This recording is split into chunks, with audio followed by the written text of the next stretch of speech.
They thought she was just a medic, the one who gave aspirin, bandaged cuts, and stayed in the safety of the base. But when 200 soldiers were bleeding, and the base commander's life was slipping away, she lifted him on her shoulders and carried him for 2 miles through enemy territory. This is the story of Sergeant Maria Santos, the medic hiding a secret no one could imagine. Maria Santos was 32 years old. She had warm, deep brown eyes, the kind of eyes that didn't just look at you, they understood you. Her dark hair was always tied back in a simple, practical ponytail. She stood at just 5'5", but carried herself with the quiet confidence of someone who had been through far more than she let on. At Forward, operating Base Phoenix in Afghanistan, Maria was the medic for Bravo Company. For 8 long months, she had been the person soldiers came to when they twisted an ankle, got a deep cut, or were injured in the field. She could treat battlefield wounds with speed and precision. But according to her official file, she was nothing more than an average army medic. She was friendly, but private. She laughed with the men during meals, shared coffee in the mornings, and was always ready to work, but never talked about her past.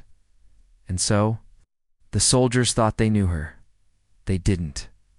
3 years earlier, she wasn't Sergeant Santos at all. She was Dr. Maria Elena Santos, one of the most respected trauma surgeons in the United States.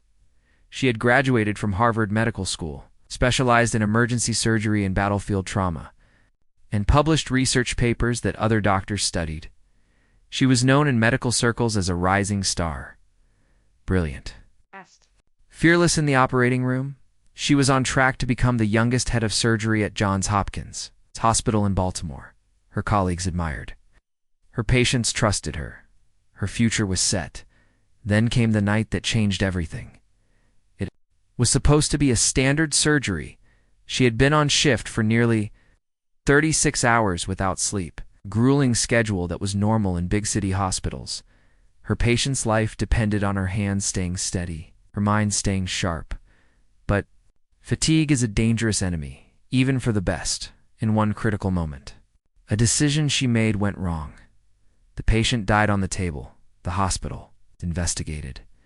They cleared her of negligence. It was a complex case. Mistakes happen even in the best hospitals.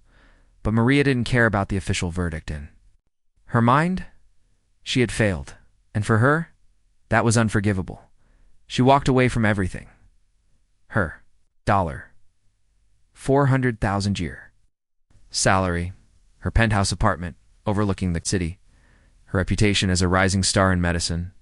She enlisted in the United States Army, not as an officer, not as a surgeon, but as a combat medic. She didn't tell anyone about her past. She didn't want recognition or leadership. She wanted distance.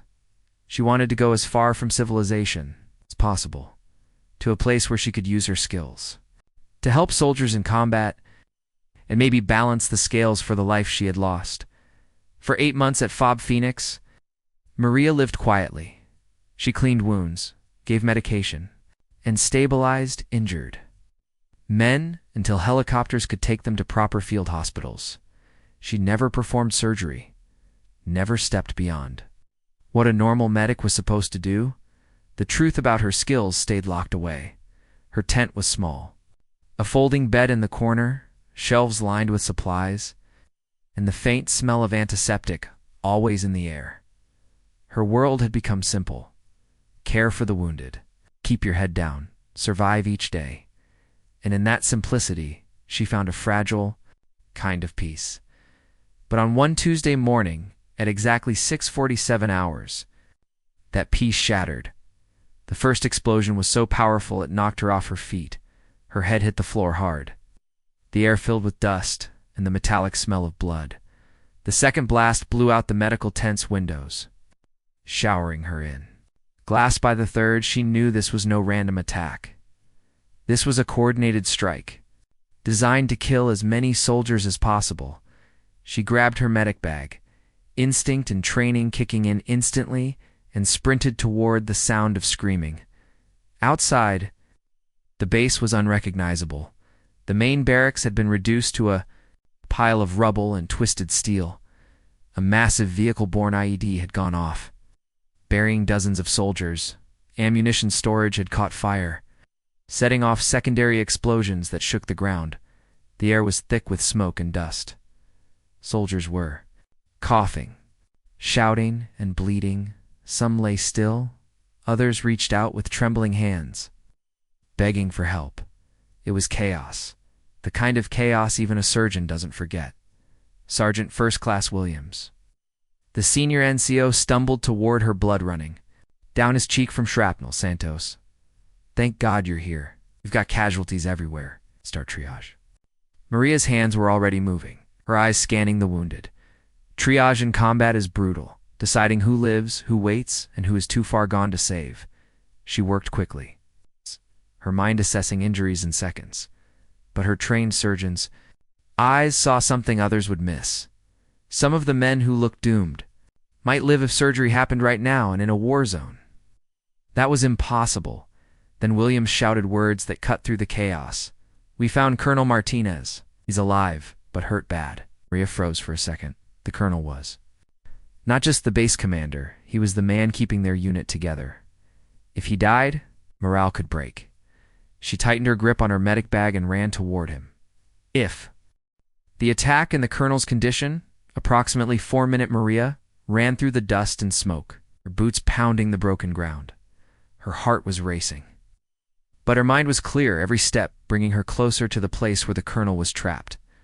When she reached the collapsed section of the barracks, she saw 3 soldiers on their knees, struggling to lift a twisted steel beam.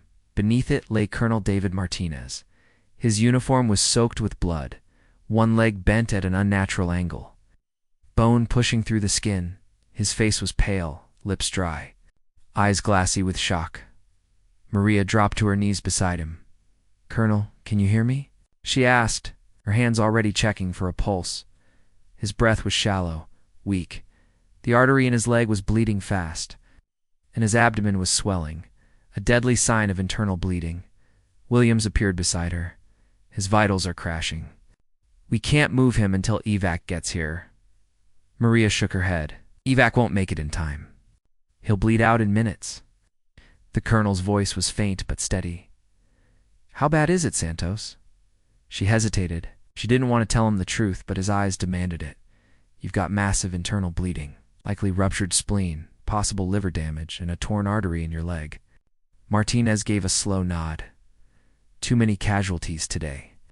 Save who you can save. He was telling her to leave him, to give the resources to soldiers with better odds. It was the cold logic of battlefield triage. But Maria wasn't looking at him as just another patient. She was looking at him as a man she could save. If she broke the rules and revealed the skills she had been hiding, she made her decision. Williams. I need a field surgery kit, 4 lines and 4 soldiers ready to carry him now. Williams blinked at her. Santos, you're a medic. I can't. I said now.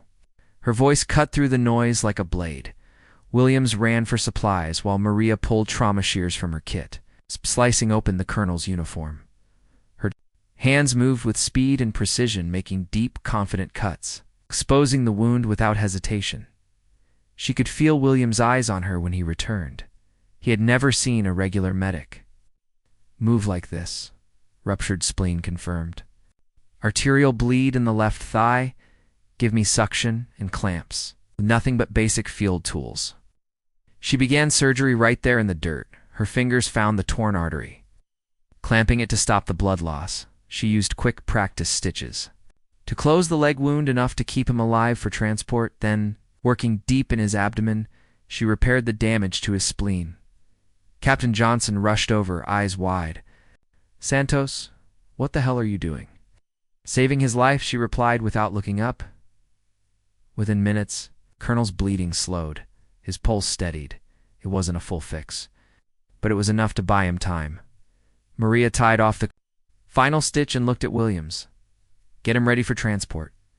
2 miles to the evac point. Rotate carriers every half mile. Williams hesitated. 2 miles? Through unsecured territory? There could be IEDs or snipers. Maria's. The voice was firm. We move now, or he dies here. When no one moved fast enough, Maria did something no one expected. She lifted the colonel herself, all 200 pounds of him, onto her shoulders in a fireman's carry. Williams stared. You'll never make it. Maria adjusted her grip and looked straight ahead. Watch me. A hush fell over the group for just a second before the chaos swallowed it again. And then Maria began walking. 2 miles of hell, approximately 3 minutes. The first steps were the hardest. The colonel's weight pressed down on Maria's shoulders like a boulder, each movement sending pain through her muscles. Her boots crunched over broken glass and rubble as she navigated the ruined base every few seconds. Distant gunfire cracked through the air, a reminder that they were still in enemy territory. 2 soldiers ran ahead, scanning for IEDs on the dirt road. Another walked behind, eyes on the rooftops for any sign of snipers. The air was thick with the smell of smoke, blood, and burning metal. Maria kept her breathing steady. She had carried heavier burdens before, not in weight, but in responsibility. Years of 36-hour hospital shifts had trained her to push through exhaustion, ignore pain, and focus only on the life she was holding on to. Half a mile in, sweat was pouring down her back, soaking her uniform. Her legs burned, her shoulders screamed in protest. Behind her, Williams called out, Santos, rotate. Let one of us carry him. Maria shook her head without breaking stride. No, I've got him. At the 1 mile mark, the colonel stirred. His voice was weak, but determined. Santos, put me down. You'll kill yourself. Sir, respectfully. Shut up and let me do my job. The colonel gave a faint smile, even through the pain. That wasn't field medicine back there. That was surgery. Who are you really? Maria kept walking, eyes scanning the road ahead. Sometimes people have skills they don't talk about. What kind of skills? The kind that save lives when it matters. The road narrowed into a dusty trail, flanked by abandoned buildings. Every shadow felt like an ambush waiting to happen. A sudden crack of gunfire rang out in the distance, and the soldiers around her instantly dropped into defensive positions. Maria crouched, keeping the colonel shielded with her own body until the threat passed. When the all-clear came, she got back up and kept moving slower now, but still refusing to hand him over. By the time the evacuation point came into sight, Maria's vision was blurring from the strain, but she pushed forward until she reached the waiting helicopter. She gently lowered the colonel onto a proper stretcher, then rattled off a rapid-fire briefing to the flight medic, listing every procedure she had performed. Every wound treated, the medic stared at her. Sergeant, that's advanced trauma. Surgery. Where did you learn to do that? Maria's answer was short, calm, where I needed to.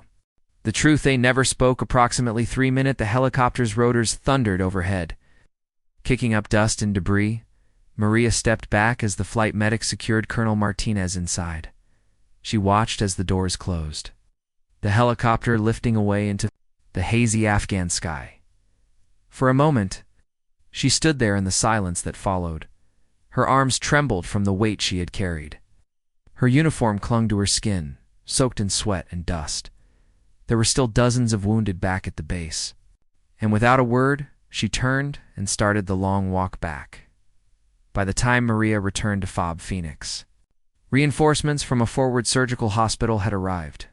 Skilled surgeons were working on the remaining casualties, and the chaos had begun to settle into controlled urgency. Sergeant Williams approached her. Santos, you saved him. Martinez is going to make it because of what you did? Maria shook her head. We saved him. It was a team effort. Williams wasn't convinced. No, I've never seen a medic work like that. That was something else entirely. Maria didn't answer. She was already moving to treat the next wounded soldier. 2 weeks later, Colonel Martinez returned to the base, walking with a cane but alive. Stronger than anyone had expected, he called Maria into his office. I've been thinking about what happened that day, he began. About what you did.